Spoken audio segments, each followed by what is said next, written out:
Hey guys, it's Max here and welcome to another TEW video.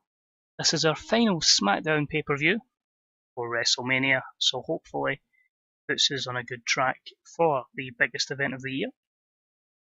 It also gives us 6 weeks to build to WrestleMania, which is good.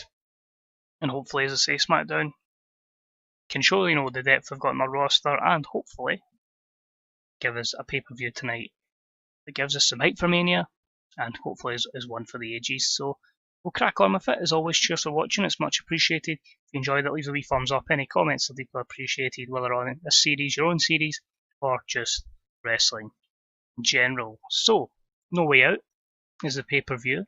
55,883 in attendance at the Metrodome in Minneapolis, Minnesota, I believe.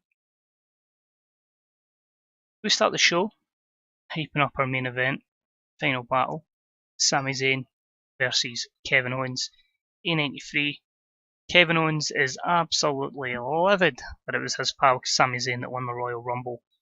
He wants to be the man going to WrestleMania. He wants to end his old friend's dreams. The final battle takes place tonight. The Royal Rumble victory is on the line. Who's going to WrestleMania? These two men collide in our main event.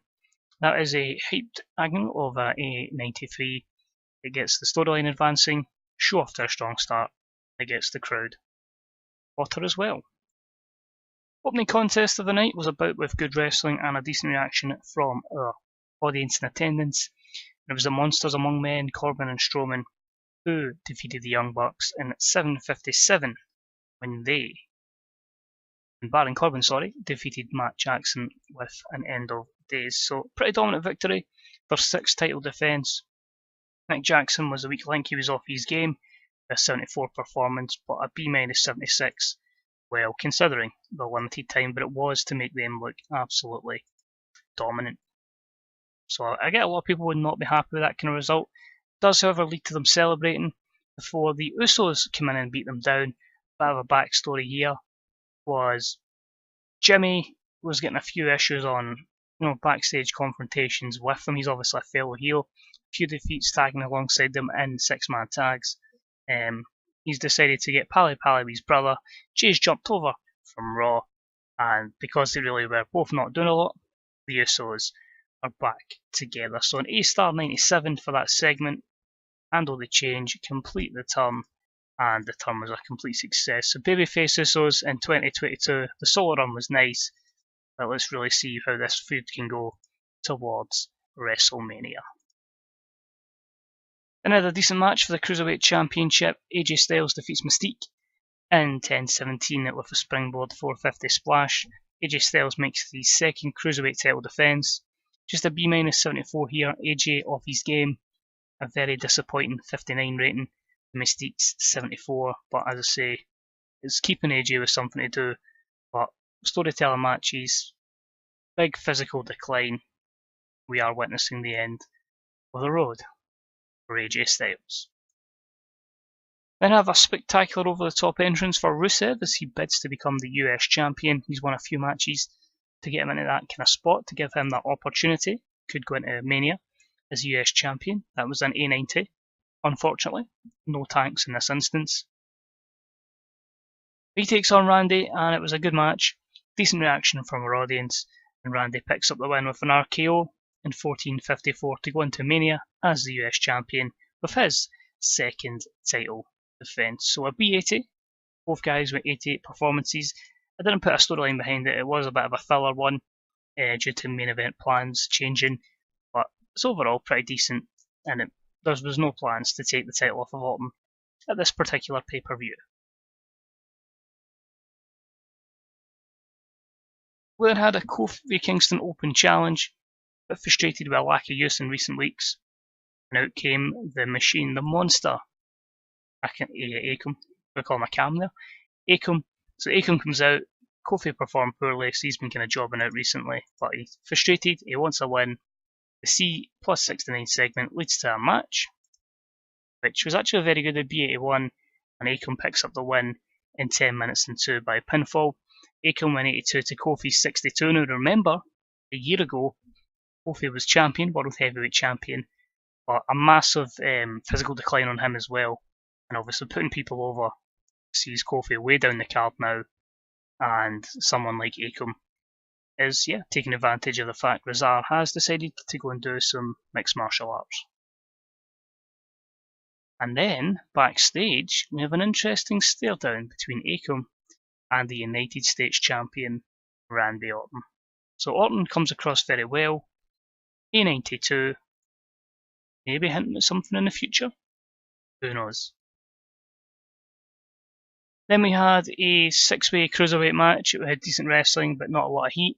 King Neville prevails, defeating Evan Bourne, Dynastia, Leo Rush, Orengo, and Robbie Sola in 11:34. When King Neville defeated Sola with the shooting star leg drop, so something a little bit different from him. But a B81's pretty good. A few good performances. Dynastia, Sola the worst of the lot, but overall, still pretty good. Not as many negatives as I expected. Poor momentum for Sola. Everyone else was in a good position there, and a good highlight of the depth of our cruiserweight division. We then had Neville saying, AJ Styles, it's time for me to take my title back and truly become again king of the cruiserweights. So B plus 88 there for that promo from King Neville. So again, foreshadowing a lot of WrestleMania stuff. Over the top spectacular entrance for the Velveteen Dream in our co-main event. 6-man match to become world champion. Can Ricochet overcome the odds to go to WrestleMania, or can someone else take his spot as champion? So that's an A-star 99 for Velveteen Dream. Virgil Devitt wants his title back, so he gets an A-star 100, saying he deserves to be champion. He's carried it for most of the year, and he's not going to let somebody like Ricochet flick his way to WrestleMania. Match itself, pretty good, an A93. A good match that saw Ricochet defeat Virgil Devitt, Adam Cole, Johnny Gargano, Tetsuya Naito, and the Velveteen Dream in 23:20, when Ricochet defeats Naito with a double moonsault. Third title defense for Ricochet. He goes into WrestleMania as champion. You can see there performance-wise, everybody pretty impressive. The weaker of the three performers were Gargano, Naito, and the Dream. Everyone else over 90. Overall, I felt like it was a good opportunity to, kind of have like a lesser elimination chamber effectively, because it is kind of like a last chance saloon, and the champion is to show you that he can get through as much as the challenger may have done at previous event. Leads us to main event time. Kevin Owens' promo, A91. We covered it in the opening segment. KO cannot stand the fact that Sammy's going to the WrestleMania to challenge for the championship. So he is ready to do anything he can to win this match. And it was about the great wrestling and good heat, and it saw Sami Zayn prevail over Kevin Owens in 30 minutes and 11 by pinfall with a brainbuster. A-star 96, very good performance. Sami was good, Kevin was good. Sami one-ups Kevin Owens. Proper revenge for the Money in the Bank scenario where Kevin Owens turned, won the Money in the Bank briefcase, and of course became champion. Sami, of course, won the title off a KO, but after a bit. So they've been going back and forward for nearly 2 years. Of course, it's a 1-year title reign as well. And that leads to an end segment of Sami Zayn and Ricochet having a post-match stare-down. Is that going to be the World Heavyweight Championship match at WrestleMania? We'll have to wait and see. But I'm glad to confirm at this moment in time, if I just quickly look back in my notepad, I have 7 confirmed matches for WrestleMania so far, including matches from Raw and, of course, the Women's Revolution show. But, of course, like everything, subject to change. So overall, an A-star 95 increases our popularity in 12 regions. Quite good. Not a long show, admittedly, but it done its job, and as I say, the seeds are planted for a lot of matches going into WrestleMania. I suppose you can really say 9 matches when you add in the Johnny Laura Battle Royal for the women, and of course the Andre the Giant Battle Royal for the men. So I think we'll praise Sami Zayn, AJ, and Kevin Owens. AJ, more of a stunt to kind of get his morale up. So We'll go with that. Sammy's pleased, AJ's pleased, and Kevin Owens pleased. But yeah, let us know what you thought of the show. What have you thought of the Sami Zayn Kevin Owens feud? As I say, it's been going on for a long time, but it's just like real life. They just work well together. And there is some massive news. We've lost The Miz. So The Miz is going to sign for New Japan, something we'd never really seen in real life. I did make him a very good offer, but I weighed it up that he was looking at $51,000 a month on a 5-year deal at the age of 41. And if his physical decline hits as much as everyone else, then it's not looking good. But I say stats are really good across the board. Obviously, charisma, mic skills is great. Could have been a future GM.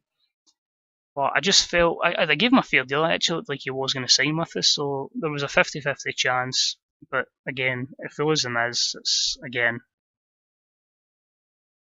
with overness as well, if it was maybe in the 90s, I'd have maybe pushed a bit harder. Same again with age. Age is a big thing, but as soon as they hit over 40, I'm a bit reluctant. But it happens, and yeah, we get to see The Miz versus Roman Reigns in New Japan Pro Wrestling.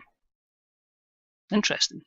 But anyway, show was an absolute success. TNA done well with Against All Odds. Heavy Metal has weight issues. Johnny Swinger's retiring, and Danny Matthews on the radio.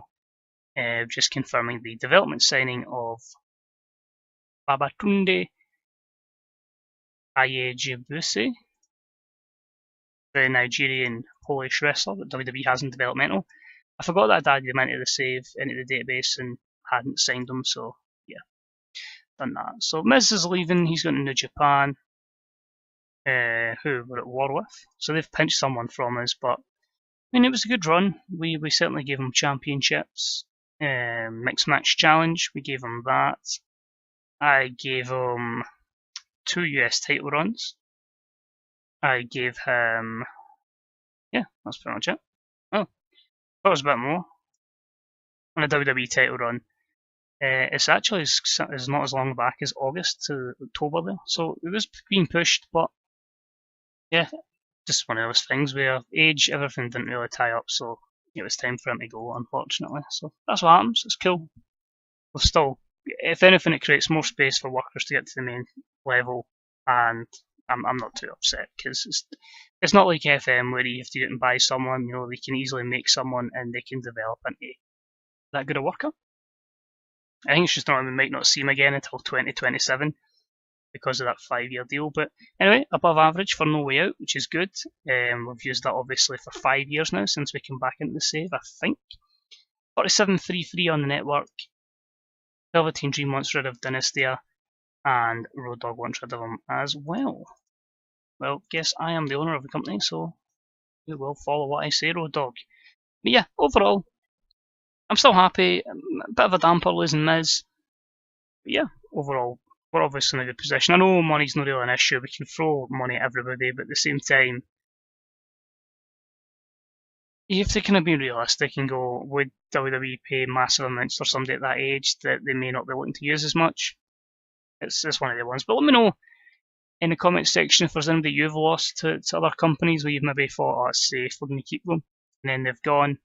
And yeah, hopefully you'll join us next Sunday for what will be the final pay-per-view before WrestleMania. It will, of course, be Fastlane. I think this is No Way Out, so it'll be Fastlane.